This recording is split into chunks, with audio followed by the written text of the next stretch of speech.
Hello hall, welcome to Jeeva's kitchen. இன்னைக்கு நம்ம வீடியோவில் ரேஷனில் வாங்குற துவரம்பருப்பு வச்சு எப்படி டேஸ்டியான ஒரு மசால் வடை செய்யலாம்னு பார்க்கலாம் வாங்க. இந்த ரெசிபிக்காக 2 கப் துவரம்பருப்பை கல்லுப்பு போட்டு வாஷ் பண்ணிட்டு ஒரு மணி நேரம் போல் ஊற வச்சுருக்கேன். பருப்பு நல்லா ஊறின பிறகு இதை ஒரு மிக்ஸி ஜாரில் போட்டுக்கிறேன்.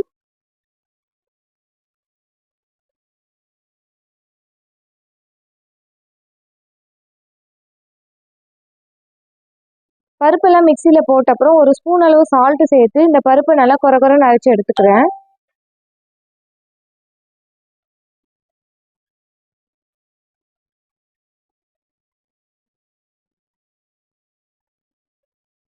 இப்போ அரைச்சி எடுத்த இந்த பருப்பை ஒரு பவுலில் சேர்த்துக்கலாம்.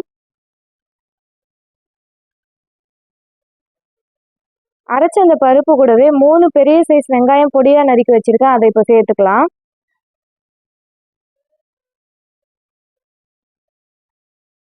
கூடவே கட் பண்ணி வச்சுருந்த கொத்தமல்லி அப்புறம் கருவேப்பிலையை சேர்த்துக்கலாம்.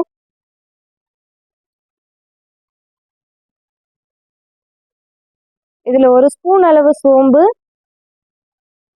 ஒரு சின்ன துண்டு இஞ்சியை இடித்து வச்சுருக்கேன், அதை இப்போ சேர்த்துக்கிறேன். ஒரு 3லேருந்து 4 பச்சை மிளகாய் கட் பண்ணி வச்சுருக்கேன், அதையும் சேர்த்துக்கலாம். இப்போ இந்த மாவு நல்லா பிசைஞ்சிக்கணும். உப்பு ஆல்ரெடி நான் அரைக்கும் போதே சேர்த்ததால இப்போ நான் அதை சேர்த்துக்கல.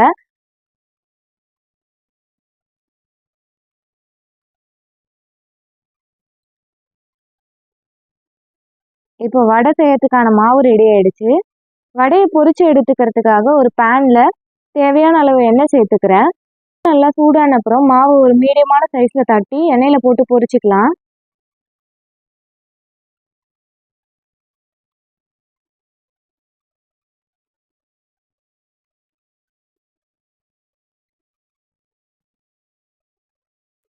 வடை நல்லா பொன்னிறமாக வர அளவுக்கு 2 சைடு திருப்பி விட்டு பொரிச்சிக்கலாம். 2 சைடும் வடை நல்லா பொரிஞ்ச அப்புறம் எண்ணெயிலேருந்து எடுத்துக்கிறேன்.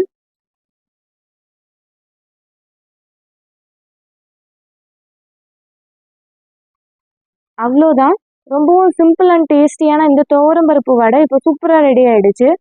இந்த ரெசிபியை நீங்களும் உங்கள் வீட்டில் ட்ரை பண்ணி பார்த்துட்டு எப்படி இருந்ததுன்னு கமெண்ட்டில் சொல்லுங்கள். வீடியோ பிடிச்சிருந்தா லைக் பண்ணுங்கள், உங்கள் ஃப்ரெண்ட்ஸ்க்கெலாம் ஷேர் பண்ணுங்கள், அண்ட் சேனலை சப்ஸ்கிரைப் பண்ணுங்கள். தேங்க்யூ.